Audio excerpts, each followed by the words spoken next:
പുനർജനി പദ്ധതിയിലെ പ്രതിപക്ഷ നേതാവ് വി.ഡി. സതീശനെതിരായ CBI അന്വേഷണ ശുപാർശയിൽ മുഖ്യമന്ത്രിയുടെ തീരുമാനം നിർണായകം. FCRA ലംഘനത്തിലാണ് CBI അന്വേഷണത്തിന് വിജിലൻസ് ശുപാർശ ചെയ്തിരിക്കുന്നത്. അതേസമയം പദ്ധതിയിൽ അഴിമതി നടന്നിട്ടില്ലെന്ന വിജിലൻസിന്റെ കണ്ടെത്തൽ വി.ഡി. സതീശന് ആശ്വാസമാണ്. പുനർജനി വിഷയം ചർച്ചയാക്കുന്നത് തിരഞ്ഞെടുപ്പ് സ്റ്റണ്ടെന്നാണ് കോൺഗ്രസിന്റെ പ്രതികരണം. എന്നാൽ രാഷ്ട്രീയ പ്രേരിതമെന്ന കോൺഗ്രസിന്റെ ആരോപണം CPIയും തള്ളുകയാണ്.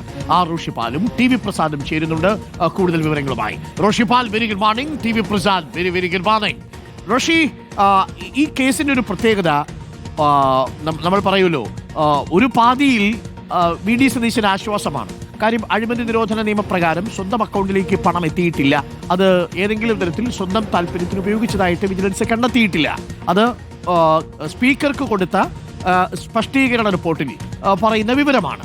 എന്നാൽ മറുഭാഗത്ത് അതിൽ നടപടിച്ചട്ടങ്ങളുടെ ലംഘനമുണ്ട്, FCRA ലംഘനം നടന്നിട്ടുണ്ട് എന്ന് തന്നെയാണ് വിജിലൻസിന്റെ കണ്ടെത്തൽ. ആ വിജിലൻസ് കണ്ടെത്തലിനെ മറികടന്നിട്ടുമില്ല ഇതുവരെ. ആ റിപ്പോർട്ട് മുഖ്യമന്ത്രിയുടെ ടേബിളിൽ കഴിഞ്ഞ 11 മാസമായിട്ട് ഉറങ്ങുന്നു. നടപടികളിലെ കാലതാമസം എന്നുള്ളതാണ് ഔദ്യോഗികമായ വിശദീകരണം. ഇനി എങ്ങനെയാണ് മുന്നോട്ട് പോവുക? ഇതിനകം തന്നെ ഇതൊരു ഇലക്ഷൻ സ്റ്റണ്ടാണ് എന്ന മട്ടിൽ കോൺഗ്രസിന്റെ പ്രതികരണം വന്നു കഴിഞ്ഞു. BJP ഇക്കാര്യത്തിൽ ഇനി ഈ നീക്കം നിരീക്ഷിച്ചിരിക്കുകയാണ്. CBIക്ക് വിടാത്ത പക്ഷം അത് BJP വലിയ പ്രചരണായുധമാക്കി മാറ്റും. ഇനി എങ്ങനെയാണ് സർക്കാർ മുന്നോട്ട് നീങ്ങാൻ പോകുന്നത്? ഇലക്ഷൻ വരെ തൽക്കാലം 11 മാസം എങ്ങനെ ഇരുന്നോ അങ്ങനെ തന്നെ കോൾഡ് സ്റ്റോറേജിൽ ഇരിക്കുമോ ഈ റിപ്പോർട്ട്? റോഷി. അരുൺകുമാർ, വിദേശ നാണ്യ വിനിമയ ചട്ടം ലംഘിച്ചു പ്രതിപക്ഷ നേതാവ് വി.ഡി. സതീശൻ. ആ പദ്ധതി പ്രകാരം അങ്ങനെ ചില ചട്ടലംഘനങ്ങൾ ഉണ്ടായി എന്ന നിഗമനത്തിലാണ് വിജിലൻസ് മുഖ്യമന്ത്രിക്ക് മുന്നിലേക്ക് CBI അന്വേഷണ ശുപാർശയുമായി റിപ്പോർട്ട് നൽകിയത്. അതിനൊപ്പം തന്നെ നിയമസഭാ ചട്ടങ്ങൾ ലംഘിച്ചതിൽ നിയമസഭാ സ്പീക്കർ നടപടിയെടുക്കണമെന്ന ഒരു ശുപാർശ കൂടിയുണ്ട്. എന്നാലും ഈ കാര്യത്തിൽ മുഖ്യമന്ത്രി പിണറായി വിജയൻ ഇതുവരെ തീരുമാനമെടുത്തിട്ടില്ല. ആഭ്യന്തര സെക്രട്ടറി പലതരത്തിലുള്ള വ്യക്തത വരുത്തിയതിനു ശേഷം ആ റിപ്പോർട്ട് വീണ്ടും മുഖ്യമന്ത്രിയുടെ കൈകളിലേക്ക് എത്തിച്ചെങ്കിലും അത് പരിശോധന തുടരുകയാണ്. ഇപ്പോഴും അതിലൊരു അന്തിമ തീരുമാനത്തിലേക്ക് എത്തിയിട്ടില്ല. അതിന്റെ രാഷ്ട്രീയ തിരിച്ചടി ഉൾപ്പെടെ പരിശോധിക്കും. രാഷ്ട്രീയമായി ഉണ്ടാകുന്ന പ്രത്യാഘാതങ്ങൾ ഉൾപ്പെടെ പരിശോധിച്ചായിരിക്കും ഒരുപക്ഷെ തീരുമാനമെടുക്കുക. പക്ഷേ ഏറെ വൈകാൻ പറ്റില്ല എന്നാണ് ഏറ്റവും പ്രധാനപ്പെട്ട കാര്യം. ഇതിൽ 2 തരത്തിൽ രാഷ്ട്രീയ വിമർശനങ്ങൾ ഉണ്ടാകാനുള്ള സാധ്യതയുണ്ട്. അത് നമ്മൾ ഇന്നലെ തന്നെ ചർച്ച ചെയ്തതാണ്.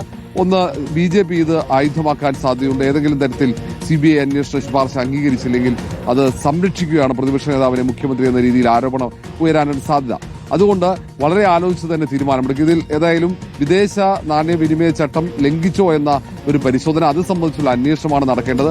ഏതെങ്കിലും തരത്തിൽ പ്രതിപക്ഷ നേതാവ് വി.ഡി. സതീശന്റെ അക്കൗണ്ടിലേക്ക് പണം എത്തിയിട്ടില്ല എന്ന സ്ഥിരീകരണം അത് വിജിലൻസിന്റെ അന്വേഷണത്തിൽ ഉണ്ടായിട്ടുണ്ട്. അത് പ്രാഥമിക പരിശോധനയിലാണ് ഉണ്ടായത്. ഇനി കൂടുതൽ അന്വേഷണം നടക്കണം. മറ്റേതെങ്കിലും അക്കൗണ്ടുകൾ, ബന്ധുക്കളുടെ അക്കൗണ്ടുകൾ, അതൊക്കെ പരിശോധന വളരെ വിശദമായതാണ്. അതൊരു അന്വേഷണത്തിലാണ് സാധ്യതയുള്ളൂ. ഇത് പ്രാഥമിക അന്വേഷണം മാത്രമാണ് വിജിലൻസ് നടത്തിയത്. ഒരു പരാതി വന്നാൽ പ്രാഥമിക പരിശോധന നടക്കുന്നു. ആ റിപ്പോർട്ടാണ് ലഭിച്ചത്.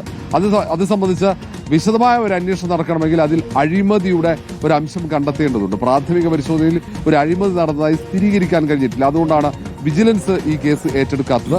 ഈ വിദേശ നാണ്യവിനിമയ ചട്ട ലംഘനം പരിശോധിക്കാൻ വിജിലൻസിനെ സംബന്ധിച്ചിടത്തോളം അവരുടെ പരിധിക്ക് അത് പുറത്താണ്. അതുകൊണ്ട് CBI അന്വേഷിക്കണമെന്ന ഒരു നിർദ്ദേശം അവർ മുന്നോട്ട് വെച്ചത്. ഇനി CBI വന്നു കഴിഞ്ഞാൽ മാത്രമേ ഈ കാര്യത്തിൽ ഒരു വ്യക്തത വരികയുള്ളൂ. മാത്രവുമല്ല, വിദേശത്ത് സംസാരിച്ചതിന്റെ തെളിവായി UK പ്രസംഗമാണുള്ളത്. മറ്റു വിദേശ രാജ്യങ്ങളിൽ നടക്കം ഈ മണപ്പാട്ട് ഫൗണ്ടേഷന്റെ അക്കൗണ്ടിലേക്ക് പണം വന്നതായി സ്ഥിരീകരിച്ചിട്ടുണ്ട്.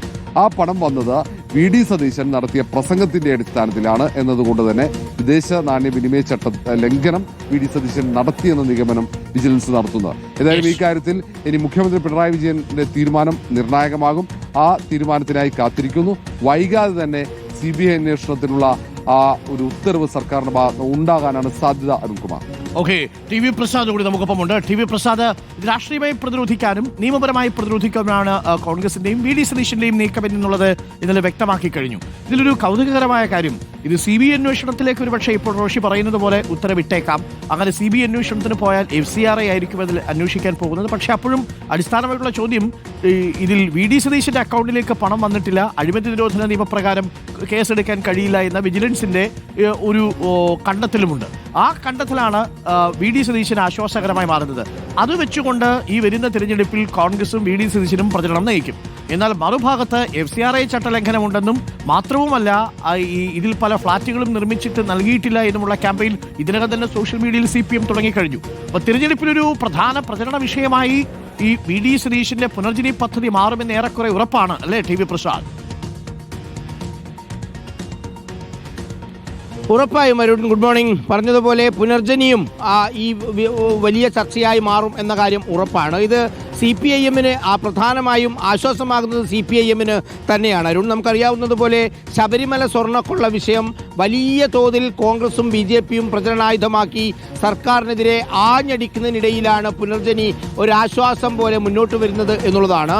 ഇനിയിപ്പോൾ പുനർജനിയിൽ ഒരു CBI അന്വേഷണത്തിന് ഉത്തരവിടുകയാണെങ്കിൽ, CBI അന്വേഷണത്തിന് സർക്കാർ തീരുമാനിക്കുകയാണെങ്കിൽ ആ രാഷ്ട്രീയ തീരുമാനം വലിയ തോതിൽ സംസ്ഥാനത്ത് ചർച്ചയാകുമെന്ന കാര്യം ഉറപ്പാണ്. പക്ഷേ ഇന്നലെ ഈ വാർത്തകൾ പുറത്തു വന്നതിന് പിന്നാലെ ഇന്നലെ പുറത്തു വന്ന വാർത്ത CBI അന്വേഷണത്തിന് വേണ്ടി വിട്ടു എന്നുള്ളതല്ല, CBI അന്വേഷണത്തിന് വേണ്ടി തീരുമാനിച്ചിരുന്നു എന്നുള്ളതല്ല, CBI അന്വേഷണത്തിന് ശുപാർശ എന്ന വാർത്തയാണ് പുറത്തേക്ക് വന്നത്. അങ്ങനെ ഒരു വാർത്ത പുറത്തു വരുമ്പോൾ തന്നെ VD സതീശന്റെ പിന്നിൽ എല്ലാവരും അണിനിരക്കുന്ന കാഴ്ചയാണ് കോൺഗ്രസ് നേതാക്കളുടെ കാര്യത്തിൽ നമ്മൾ കണ്ടത്. ഒറ്റക്കെട്ടായി VD സതീശന് വേണ്ടി നിലകൊള്ളുന്നു. ഒപ്പം അരുൺ, ഇത് CBIക്ക് വിട്ടുകഴിഞ്ഞാൽ ഉറപ്പായും കേന്ദ്ര സർക്കാർ കേന്ദ്ര ഏജൻസികളെ ഉപയോഗിച്ച് തകർക്കാൻ ശ്രമിക്കുന്നു എന്ന് പറയുന്ന ഇടതുപക്ഷത്തിന്റെ ആ പ്രചാരണം എങ്ങനെയാണ് നിങ്ങൾ കേരളത്തിൽ നേരെ എതിരായ രൂപത്തിൽ നടപ്പിലാക്കുന്നത് എന്ന കോൺഗ്രസിന്റെ ചർച്ച ഉയരും എന്ന കാര്യം ഉറപ്പാണ്. അതേസമയം ഗ്യാലറിയിലിരുന്ന് കളി കാണുകയല്ല BJP ചെയ്യുക. BJP-യും ഇതിലേക്ക് കയറി കളിക്കാനുള്ള സാധ്യതയുണ്ട്. കാരണം ഇങ്ങനെ ഒരു റിപ്പോർട്ട് നിങ്ങളുടെ കയ്യിൽ ഉണ്ടായിട്ട് എന്തിനാണ് അതിങ്ങനെ പൂഴ്ത്തിവെക്കുന്നത്? നിങ്ങൾ CBI അന്വേഷണത്തിന് കൊടുക്കൂ എന്ന നിലപാട് BJP സ്വീകരിക്കും എന്ന കാര്യം ഉറപ്പാണ്. ചുരുക്കത്തിൽ നിയമസഭാ തെരഞ്ഞെടുപ്പിന്റെ മുന്നിൽ ഏറ്റവും പ്രധാനപ്പെട്ട ഒരു വിഷയമായി പുനർജനി മാറുന്നു എന്നുള്ളതാണ്. ശബരിമല സ്വർണ്ണക്കൊള്ളയിൽ ഒരു ഭാഗത്ത് സർക്കാരിനെതിരെ ആഞ്ഞടിക്കുന്ന സമയത്ത് സർക്കാർ പറയുന്നു ഇതാ നമ്മുടെ കയ്യിലുണ്ട് ഒരു പ്രധാനപ്പെട്ട ആയുധം എന്ന് പറഞ്ഞ് പുനർജനി ഉയർത്തിക്കാട്ടും എന്ന കാര്യം ഉറപ്പാണ്. കാരണം അതിൻ്റെ സൂചനകൾ വന്നു തുടങ്ങിയിട്ടുണ്ട്. കോൺഗ്രസിൻ്റെ കയ്യിൽ മാത്രമല്ല, അത് CPIM-ന്റെ കയ്യിലും ഉണ്ട് എന്നുള്ളതാണ് പ്രധാനപ്പെട്ട കാര്യം. ഇതിലുള്ള രാഷ്ട്രീയ തീരുമാനമാണ് ഏറെ പ്രധാനം. തെരഞ്ഞെടുപ്പിന്റെ തൊട്ട് മുമ്പ് CBI-യെ വിട്ടുകൊണ്ട് കോൺഗ്രസിനെ വിരട്ടിക്കളയാം എന്നാണ് നിങ്ങളുടെ വിചാരമെങ്കിൽ നടക്കില്ല എന്നുള്ളത് തന്നെയാണ് കോൺഗ്രസ് നേതാക്കൾ എല്ലാവരും പറയുന്നത്. അരുൺ, ഇത് നിയമസഭാ തെരഞ്ഞെടുപ്പിന്റെ മുന്നിലുള്ള ഒരു ചെറിയ ടെസ്റ്റ് ഡോസ് മാത്രമായിരിക്കുമെന്നാണ് തോന്നുന്നത്. കാരണം മൂന്ന് മുന്നണികൾക്കും നിർണായകമാണ് ഈ നിയമസഭാ തെരഞ്ഞെടുപ്പ് എന്നതാണ്. അത് കോൺഗ്രസിനായാലും CPIM-നായാലും BJP-ക്കായാലും. അതുകൊണ്ട് ഒരുപാട് ഇത്തരം കളികൾ രാഷ്ട്രീയ രംഗത്തേക്ക് വരുമെന്ന കാര്യം ഉറപ്പാണ്. സജീവ ചർച്ചയാകുമെന്ന കാര്യം ഉറപ്പാണ് അരുൺ. ഓക്കെ, ഏതായാലും പുനർജനിക്കുന്നു എന്നുള്ളതാണ് ഈ തെരഞ്ഞെടുപ്പിൽ. ഇനി എല്ലാം പുനർജനിക്കും കേട്ടോ. തെരഞ്ഞെടുപ്പല്ലേ.